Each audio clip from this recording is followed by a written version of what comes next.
I've just invited RMD, just waiting for him to join us. Thank you for joining us. Okay. Hello. Hello. Can you hear me? I can hear you. Can you hear? Oh, how are you? Can you hear me? I can. Okay. How are you, RMD? I'm good. A bit jet lagged, but I'm good. I know. I am just humbled and grateful. Thank I you for taking out time from your busy schedule. thank you. I said if I go to bed, that's it. I'll probably wake up at 3 a.m. in the morning. Your fans will understand. Everybody will understand you're working so hard. And good evening to you. I know you're joining me from Nigeria. Yes, I got in this morning actually. I hear. Yeah. I was told by your PA. Yes. It's good afternoon here from Halifax, and Well, it's good. to It's everyone. good. It's good early afternoon here, late afternoon here. Late afternoon, absolutely. And to everyone that has joined us today, good morning, good afternoon, good evening. I know there are people from UK and wherever you're joining us from. Thank you so much. I would like to start RMD by, I know for me personally, you need no formal introduction, but I have to just, I would like to formally introduce you for the sake of those who may not be familiar with your incredible work. And I would be reading off something I wrote about you. So I know, don't cringe. So Richard Bufedamijo, popularly known as RMD, is a celebrated Nigerian actor, lawyer, writer, and producer with a career spanning over 30 years, decades. A recipient of the African Movie Academy Award for Best Actor, RMD is known for his iconic Nollywood roles and recent powerful performance in the Netflix series Postcards, where he portrayed a character navigating love and reuniting with his former love, who was battling with early onset Alzheimer's. Beyond the screen, happily married, he's a former commissioner and a father, a former commissioner for culture and tourism in Delta State, a youth mentor, fashion icon, and admired across Africa and beyond. RMD, you are a true icon in entertainment, integrity, influence, and inspiration. And thank you for joining me in raising awareness of Alzheimer's disease. And welcome to Talk with Dr. Agnes. Thank you. Thank you very much for your kind and warm introduction. Thank you, sir. And for me, I am a family medicine physician, a UK trained family medicine physician. I went my medical school, obtained that in University of Ibadan, and of course did my housemanship in Louth, and of course youth service. Moved to the UK for several years, and now I'm in Canada, and so I am a health promotion and dementia advocate, and recently author of Michael's Memories, which I wrote from my lived experience with my father's dementia. I wrote the book from a family physician perspective as well as a caregiver. And so we will talk more about that. Okay. How are we so far, RMD? Good. Good. Okay. All right. So we will be dividing this discussion into segments for it to be Mhm. easier, and also for the to facilitate flow of like smooth discussion.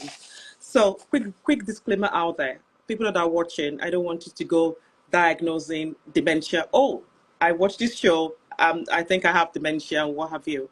The essence is to empower you with knowledge, so that if you do feel that there is a concern, then you can go to your family doctor, or a healthcare practitioner that knows you very well, so that they can trigger history taking, collateral history investigation, diagnosis, and management. All right. So that's to everyone that has joined us.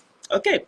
So let's start off with the segment one. I talked about myths about dementia, especially in our African communities. And the first thing I want to talk about is dementia witchcraft or a curse. What do you think about that, R&D? Well, you know that it has taken a bit of time for us to catch up with science. Okay, So I'm not saying, and I'm deliberately saying not science to catch up with us. Some of us in Africa have lived in very closed society where anything that tampers with the natural order of humankind, once it cannot be determined by the physical eye immediately, it is seen as witchcraft or harm or curse or whatever, and it has taken us this long. And even now there are people who still see it as a death sentence or something to be ashamed of, and it's not something not to be talked about or discussed. So families actually hide stuff like this from other people. For most of the time, they are sequestered, or kept in isolation, to avoid the family embarrassment and all of that. Exactly. So it is I not it is not totally witchcraft. It is not a curse. I mean, this is you're talking about a continent that just came out of calling Siamese twins as witchcraft and yeah, and all of that. So it's a lot of work that is ahead of all of us. And we all have to be able to educate each other and empower each other so that we some of these things can come to the fore and be treated with the best medical advanced treatment that is available to all of us. Let me RMD, tell I you think I let me just tell you let me just say a very quick story about my mom, about my experience and my mom. Now, I'm an only child of my mother. And as a younger person, I saw my mom go through the agony of looking for another child to the point where my grandmother would come from the village in a joking manner, tell me not to be selfish, to open the road so that my mom can have other kids after me. That why am I so selfish and all of that? I mean, there are times when I would take it to heart and I would cry and I would say, but I'm not blocking the road. I don't know why grandma thinks that I'm the not one your fault. blocking. My mom had fibroids.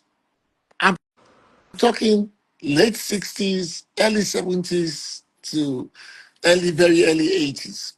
My mom had fibroids. And so they were calling it phantom pregnancy because it's a polygamous home. It's like, oh, her stomach would grow big and suddenly there's no child inside of her. And Mhm. even when she was finally told that they could have surgery to remove The whatever fiber. it was that she was suffering from, her generation didn't like things like that.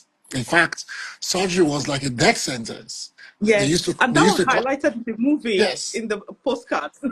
It was called operation. Said no, you can't go to operation. That if you when they put you to sleep, when you get to heaven, heaven is so nice you won't want to come back to earth. It took me getting wiser and knowing about science and everything before I understood that what they called witchcraft and phantom pregnancy and all of that they were blaming, all everybody, including me, for Yeah. that I was a child that was blocking Selfish. her womb was just fibroid, and a simple surgical operation would have just saved the day. you Yeah, know absolutely. so that's just a pointer to you It to say that is. there is a I'm lot so happy you that needs to be highlighted done. that. Yeah, I'm so happy you highlighted that because that was my open line and you hit it. You hit the nail on the head. It's not dementia. Is not spiritual. It's not a course, and it is. I will use this opportunity. And before I go to that, I wanted to. You defined my aim and objective today, and the aim is to educate people about dementia and for us to dispel beliefs and cultural beliefs and myths around dementia so that we can empower people to come forward, share their stories, seek early diagnosis so they can get on early management and access support services. You hit the nail on the head. And I want to use the opportunity to define dementia. And Okay. dementia is a broad term that we use for several brain diseases that affect our memory, our thinking, and the ability to perform daily activities. So Mhm. it is damage to the brain cells, and it has nothing to do with it being spiritual, witchcraft, or a curse. Now, the next thing I wanted to talk about the myths I want to dispel is just not. I remember he was losing, getting old. You know, we are in our culture, we put that down. Getting old is forgetting things, and I wanted to use the opportunity to discuss, share with people that there's a difference between aging, that the brain is not as sharp as how it was before, and and dementia. And I'll try and describe it. So it's not you, RMD, you don't have dementia. Say Mr. X. So say tomorrow, and I say, Mr. X, thank you so much for going on live with me. I really appreciate we had an impactful discussion. I hope we continue to discuss more and raise awareness about dementia, etc. And then Mr. X will now say, when did that happen? I never went on live with somebody yesterday. I don't even recall that happening. So the problem with dementia is short-term memory. And initially, it's as if somebody just vacuumed off that experience from Mhm. their head, wiped out. And that's dementia. And so they forget that event ever happened and all that. But with normal aging, like aging that, as a result of one is getting older, the memory is the best way I can explain it is that, okay, Mr. X, thank you so much for going online. Is and I say, um, I remember speaking with somebody yesterday, but I think she said she was a doctor, but I can't remember what kind of doctor she said she was.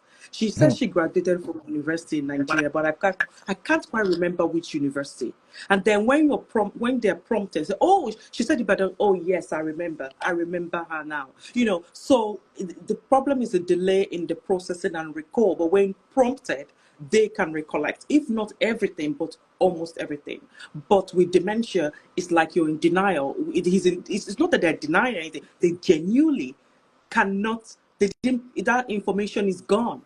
So that's the best way. Or say you have a husband and wife, a man that has been wearing glasses all his life. In fact, the wife married him on their they're looking at their marriage picture with glasses is there. And then sometime down the line, and he will now bring out the glasses and say, honey, what is this? What is this used for? Well, what is this? I don't even know what it is and what is it used for. That's really alarming. And the man is, you've worn glasses all your life. What are you talking about? It's different from, honey, do you know where my glasses are? I've lost it again. I misplace things. It's occasional forgetfulness, misplacing things is normal. But it's just that losing that function, and you can't even name an object and you don't know the function of that object, then there might be something pointing to a brain disease here. So that's how I can explain dementia. And talking about dementia is madness. Oh my God. There is damage to the brain cells. And madness, people can see them and, behave. I understand they might behave in an abnormal way. But the truth is that they're trying to, their memory is so, they can't remember things. So they're trying to function in the world. They're just, the way I can explain it is like, you have a child that's maybe 2 years old and you're holding the child, you pass maybe an orange seller. The child doesn't understand. The child can just pick up that orange without knowing that. Then the mother will say, don't touch it, you have to ask, we have to pay, we have to that. Somebody with dementia cannot process that need to know those high functioning skills that they've lost it, so they may just pick the orange and somebody may just attack them and say maybe they're abused or something. But the truth is that they cannot function, they don't understand, they've lost that skill. And instead of punishing them, they actually need to be protected. They need, it's empathy. So what I'm trying to say is that it's not madness. There is something that the brain cells have been damaged, and that has affected their memory. And that problem with memory challenge has Loss. impacted their thinking. Therefore, they're not thinking as adults again. They're thinking like small babies, and then they're not able to perform their daily activities. Or somebody that you know that definitely knows how to go the road to church, and all of a sudden they're forgetting how to even get to church. My dad wandered off.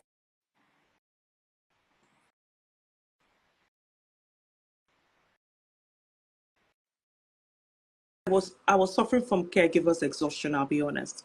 Dad normally wakes up and he would just be pressing on the doors and what have you, pushing on the door handles. And this night I overslept. But I now woke up at 5 a.m. I was like, this is unusual. You know that kind of time when you oversleep and then something just wakes you up.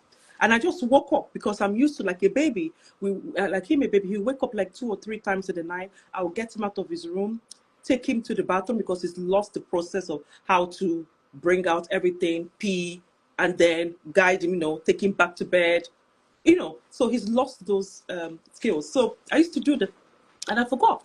He woke up and wondered what's traumatic.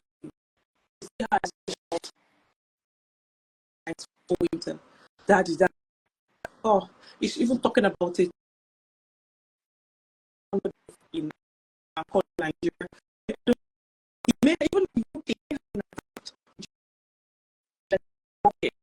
and he could be attacked, but he could have a sustained brain injury. But I had to call the police, and the police helped me to find him, and they took him to the nearest hospital. So here I am. Going back what you said, we need increased visibility and representation. And where I stand is I have lived experience. I am a physician. I wear that dual hat. I am a physician and also have I have lived experience with dementia. My dad has wandered off. So hello is not, dementia is not spiritual. It's not a curse, and it's not voodoo. It's not juju. It's not nothing. And I am not crazy. So, and my dad had dementia. So we need to, that's my aim, we need to start talking more about this, to destigmatize dementia and encourage people to come forward. And that's the aim and objective of our discussion today. So, quick question. Is it a is the process, can the process be arrested or slowed down, or how what can medicine do now? What's the highest form that early detection, for instance, can do? So the early detection, yes. So when you go on medication, yes, it can be slowed down, but the truth is that it differs from one person to another, Okay. so it's difficult to say. Okay. But the fact that we're even catching things early, come early, let's figure out how we can put things in place. And then over time, we can see how well, just like God forbid, somebody has cancer and you start chemo, somebody does well in chemo, so the other person did it, depending on the type of cancer, the severity, and all that. So likewise, dementia is difficult to say, but you stand more chance, you stand a higher chance of at least intervention early to prevent things from getting worse, right? So that's why we're seeking for early diagnosis and pushing on education, right? So I wanted to talk about dementia, saying that it's only for old people. Here we call them seniors. Dementia is not. News flash, we have what we call young onset dementia, and it can start from even as young as age 18. Wow. And usually usually in the young people, it's as a result of maybe traumatic brain injuries, the nutritional deficiencies, and maybe alcohol related misuse. So heavy alcohol intake that has can damage the brain. So we have alcohol related dementia. So usually causes like that are more predominant in the younger population. So it can still happen. And that is why I'm going to talk about prevention. How can everybody listening reduce their risk of developing dementia? So people always interchange difference between Alzheimer's and dementia. They're similar. So I've talked about dementia being the broad term. Then the way how I can explain it is, so sir, do you have a car? I'm just No, asking. I don't. I don't. You don't? You don't have a car? No, I thought you said call. Did I No, get a do you have a call? car? Oh, of Do course you I. do you drive a car? Of course I do. Good. So let's say car is general. So let's equate car equal to dementia. Then the next question I want to ask, sir, is that what type of car do you drive? Well, You don't have, just give me the well, basic one. I drive a Lexus. Oh, okay. So you drive a Lexus. So the next question will be, what type of dementia does the person have? See, so dementia is a Like broad this, term. like the spectrum, or like it's like a broad. Exactly. Then the type of car equal to like the type of dementia is Alzheimer's. Alzheimer's is the commonest form of dementia, accounting for about 60 to 70% of dementia cases. Now, what is the cause of Alzheimer's? Is due to buildup of protein, abnormal protein in the brain. We have amyloid plaques, medical term we call it. But there are types of dementia. There's vascular dementia, which is due to problem with the blood flow in the brain, or damage of the, or blockage of the blood vessels in the brain. So there are different types. There's Lewy body dementia, the one that we see with Parkinson's disease. So there are different types of dementia. There's mixed dementia, there's young onset dementia. So what I want people to know is that we have dementia, and go away thinking, okay, what type of dementia does that person have? So I wanted to put that out there. Okay, so the next segment is how we doing? Yes, young people have dementia. Oh boy, yes, I yes, know they that. I do. know that we get them. I wanted to shock them with that. So Yes. some people might say, "Oh, dementia is for old people; it doesn't apply to me." No, you have to, especially the young ones that are drinking excessive alcohol. Have an intake of excessive alcohol. All those things can predispose one to alcohol-related dementia. Mm. So I want everybody to know that. Then the next segment is about practical and affordable ways to reduce risk of dementia. Some people may say, like RMD, oh, you're a big shot. Me, I'm a doctor and all that. You have the money. You can go to the gym. You can eat nice food and all those things. But I'm here to tell you that, empower with the knowledge that you can use what you have to improve your life. A good example, until I educated myself, we could come from a culture that when we make stew, then the oil on top of it is like Atlantic Ocean. You can swim on top of it, In right? fact, there's So no oil on top of it. It's not stew. exactly, exactly. It's not stew until that's ororo, granola, everything is on Mhm. top, right? So what I want to say is that, I want to say, okay, I don't know how much, I don't live in Nigeria, but let's say a bottle of granola oil is X naira. What I'm trying to share with people is that when you reduce your oil intake, Mm. it's more money in your pocket because that bottle of oil can last Mm. longer.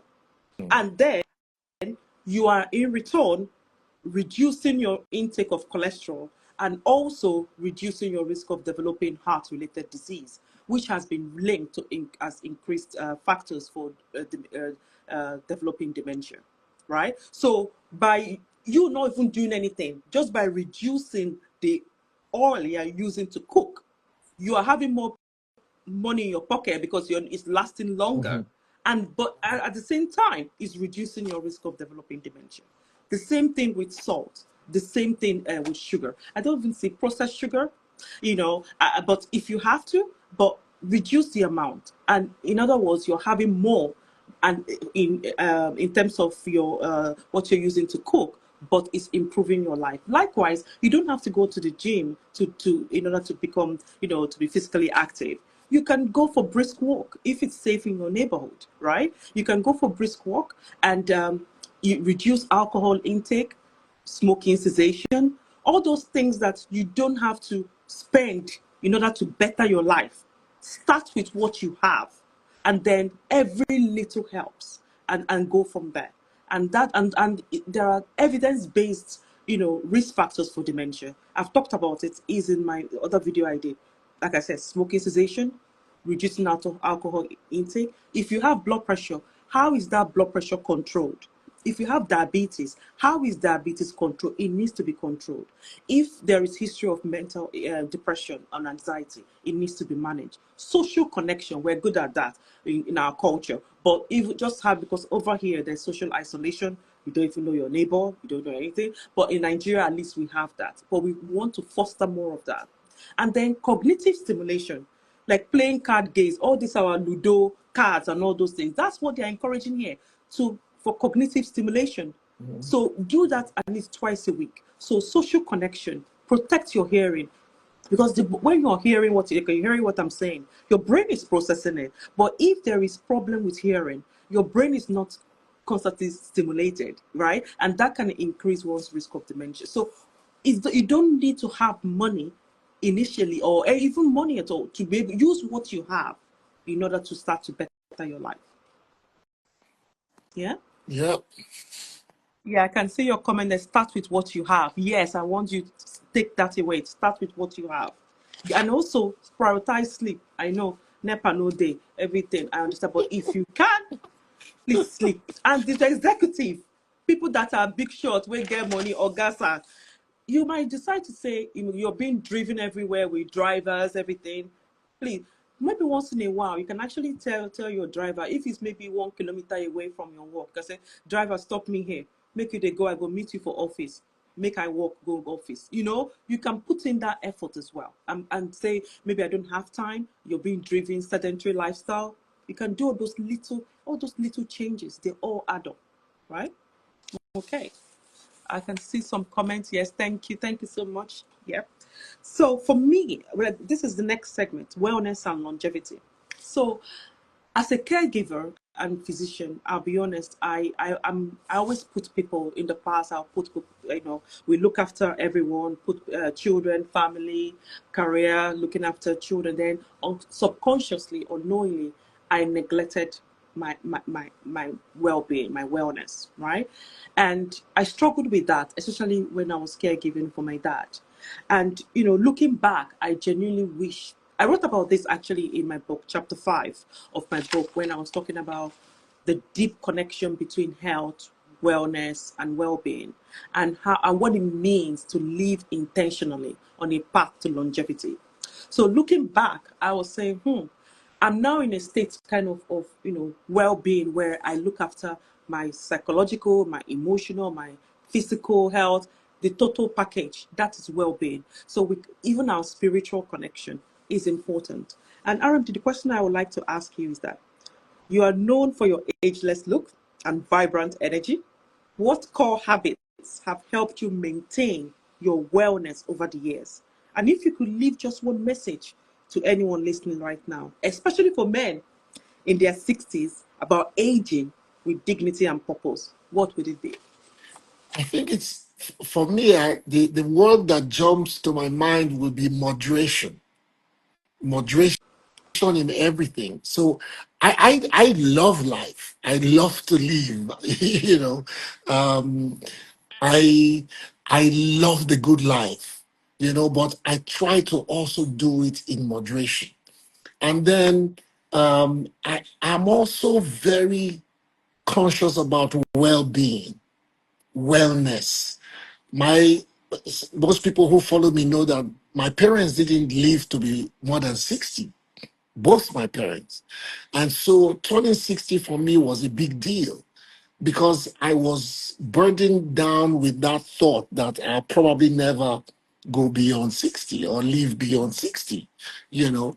And so from time to time, I'm one of those who would like to have a regular checkup every year. No matter how busy I am, I must take that time out Yeah. and just go be with my doctor, check, do all the blood works. Um, I have this joke with the guy with the place I go to where I do my blood works in Canada. I tell the lady usually, like, are you going to sell all of this? Because every year she takes the same number of vials from Yeah. me, like, and she does it so fast, and you Yeah. know but I feel always better when the results come out and my doctor sits me down and says, boy, you go cut this down, you will do this down. This one don't go up, or you need to Yeah. slow down, you need to start exercising more, So, and I'm very obedient to my doctor. If you want to scare me, just tell my doctor to call me. you know. No, I Very agree with you. obedient, very obedient. If my doctor says your whiskey should be 1 dram a year, I will Yeah. reduce my whiskey to 1 dram a year. you know. 2 years, in fact, 2 years ago, he said to me, "Oh, my doctor is my friend. He knows me. He knows how I like, That's how it's meant to be. It's and meant then to he be. says to me, oh boy." you go stop alcohol completely for the next 3 months. I said, all right, you know, Yes, sir. and I didn't take. I love whiskey. I didn't take one shot. In fact, I extended it like 6 months. You know, I can do without it. You know, so so for me, m- moderation is very key. You know, I leave a little. You know, I make sure that whatever it is that I need to do to maintain my wellness, I do that. But I also cap it by saying, I don't I don't know. I think this is just God's grace or gift or my gene. Genetics, yeah. People will say to me, you are not, you don't have wrinkles at your age. What's your, I don't have beauty routine. My face is darker than the rest of my body. And I've been told for over 20 years to be using uh, what's it called? Sunscreen. Just Sunscreen. ordinary sunscreen. I had like 50 tubes down in my. It's just to remember. I'm already in the sun when I remember that I haven't, you know, We're not used to that enough. Even me, you sometimes I forget, know, so I understand. so Yeah. it's tough, but you know, I get counseled all the time that look, I just met a cousin of mine in New York last week, and she kept saying to me, you're older now. You have to take off your face." She packed products. She just gave me products upon products upon products. I said, "Uncle, this is over $100 for one. You need to use it." You know, so I try to make sure that I balance out in all of this. I work in the sun a lot. Actors are constantly faced with lights and a lot of heat and energy and all of that. So, when all of that is done, you want to recline and just, give yourself, massage when you can, and massage doesn't have to be in a spa. I was in No, I was in Warri the other day, about 2 weeks ago, and I told my cousin, I said, get me one of those people who, you know, who the will come and native, deal the with me. traditional. Yes, Yeah. when the guy came, they said to me, they don't want. It's very good early in the morning or late in the evening. So the guy came very early at 6 o'clock. They woke me up. I was grumbling, but the guy said. So I said, okay, the guy should come to my room, and the guy said, no, my cousin should tell me to come to the living room and lie on the floor. That On is. the floor. Oh yes, that is the floor that he doesn't do mattress. That I should come and lie down on the floor. He just dragged the duvet, put it on the ground, and said, "Oh yeah, lie down, lie down." So lie down. Oh God, this is not Lagos. Lie down, lie down. you know. But when he was done, it was like I felt so renewed. Yeah. Yeah. Yeah. So I do these things, from time to time, and So you're that's doing that's. everything. It's just that look And I nourishing your eat body, well, and I try and to you eat eat well. well. And I Yeah. try to eat well. Yes, that's very key. I misbehave No, from time to time. everybody does that. Yes, Even me, once in a while. this We're this humans, let me right? confess, as I was coming on this trip, when I finished, I've not been eating rice and bread for over 2 weeks. So in the plane, I kept saying to myself that, I shouldn't bring ice cream to pass my front. So, and the guy Lo and came, behold, lo and behold, they rolled the tray and said, now for the best part, ice cream and cake. I just said, so I said to him, give me a little piece of ice cream and a little cake. I can't kill myself. I can't keep myself. So I'm gonna quickly. I know you're. So I know time is of the essence. I wanted to Yes. quickly talk about caregiving culture and family. And Yes. as someone deeply rooted in Nigerian values and traditions, what role do you believe families and communities should play in supporting individuals facing health challenges like Alzheimer's? I think the biggest one is not um, to try and stigmatize or ostracize Yes. these people. Again, it is part of this education and an awareness campaign to let people know that these things are not, they are not connected to our spirituality or to curses or whatever. So for me, once you can eliminate that, then families are able to support. I mean, look at what you're saying. Do you know that even amongst us, that are Western educated, civilized, and all of that. In families, not everybody pitches in the support of somebody with a problem. Yes. I, I I just, you know, every family, we all have our own, but families must get together, because when the person that is affected sees the strength and the love and the coming together around him or her, you Yeah. even feel better. You connect to that energy. Exactly. That energy, when you connect to, so you can imagine when, and it's ironic, because in Africa we say it takes a village, right, It to takes a raise village. a child, Hmm. So it should take a village to continuously watch out for the child. Exactly. The child who becomes an agbalagba, or who becomes an elder, the community must constantly, be there and shoulder.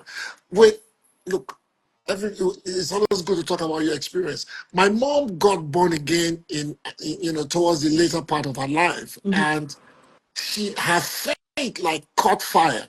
And one of the things I noticed about her community, the church she joined and everything, is the kind of support Yes. that I found amongst them. When my mom died, they literally stopped me from doing anything. Hmm. They will come to my house. They will say that, look, mommy was this, was that to them. Look, there's nothing that these people didn't want to do. And just seeing that strength, Hmm. that care and everything energized me all through my mother's burial. Exactly. So when one is affected, so it's like saying all for one, one One for for all. all. Yeah. That should be the guiding principle when anybody is affected by dementia, no matter what Hmm. type, and we must stop stigmatizing, Exactly. any little thing. People lose their memories every day. America, one of the things that is great about America or the Western world is that they make these things commonplace. Yes. It's people lose memories. People have accidents on the road, and they have temporary loss Yes. of memory. That's what I'm Do saying. you It's know traumatic how brain injuries. Nigerians are scorned when they lose memory a little bit? During COVID, and a few people had all these issues and they lost memory for a little bit. Families were going gaga, like, oh, you know, somebody has been poisoned, or he went to a party, he did this, he hit his head or something, and now when he speaks, it doesn't make sense Hmm. anymore. We do not pause to find out if this is a medical condition. Everything is written off as a curse. There is no Yeah. medical condition. It's witchcraft. It's remote control. So we need to get out of that mindset and begin to apply the "it takes a village" mentality. Not Yes. for only when we want to party, but for when people are Affected. affected by ill Yes. health or whatever. Yes. Exactly. So I just want to say finally, so I'm curious actually. So in that Netflix series postcard, your character Limide, when you reconnected with your former love, Rika, who was battling with early onset Alzheimer's, why did you decide to take on that project? And how do you believe Nollywood can leverage storytelling to raise awareness and foster understanding of Alzheimer's and similar conditions within Nigeria and broader African communities? I'm glad you cited the postcards. Um, there is nothing that a good story cannot, bring to the fore. When you use autism or Alzheimer's or the broad dementia or Mhm. AIDS or whatever thing that society stigmatizes, when you make that a backdrop and just tell a simple love story of "it takes a village," you can bring so much attention. I cannot tell you enough how some of the things we've done with gender-based violence and AIDS awareness and all of that, how it has saved lives. I mean, we have all relaxed now, but in the early days of AIDS, Mhm. what campaigns did to save, Yeah. a lot of people in Africa. And in very recent memory, during COVID, you know, before people got educated and all that. I mean, remember, even President Trump was saying people should drink bleach or, or something. That is how that is to tell you, when people don't understand the protocol for a disease or for an ailment, they just, everybody goes, Mm. haywire. Yeah, So I so agree. but with campaigns, with films that are based on all of this, I've seen great stories that are based on autism. I've seen great stories that are based on Alzheimer's, and about a father and a daughter, Thank you. about a daughter who takes the father out every day, and sometimes the father would turn to her and say, Who "Who are you? You're are so you? beautiful. Hmm. You're so beautiful. What's your name?" And she would play along with the father, and answer him and everything. And the next day, he They reconnects, reconnect. like that. So That's why so I said movies, yeah, That's why I said movies just it's tend to do that. emotional Yeah, roller coaster, and that was Costa, what I tried to yes, do with my book. Talking about it in a story-like way. I remember yes. reconnecting with someone who read it. He said, I understood personality change after I read your book because you In fact, described I'm going to go read your book. I'm going to go read your book. I got my copy. Thank you. I gave me my copy. And he came to New York to see me. Gave me my copy. So Yeah, I'm gonna read it. Settle down and read it so I thank can you, even sir. understand this whole thing more. Yeah, so Yes. because you understood the personality change in a way through storytelling. And my book is about also practical, it contains practical toolkits on how to live well with dementia and aging.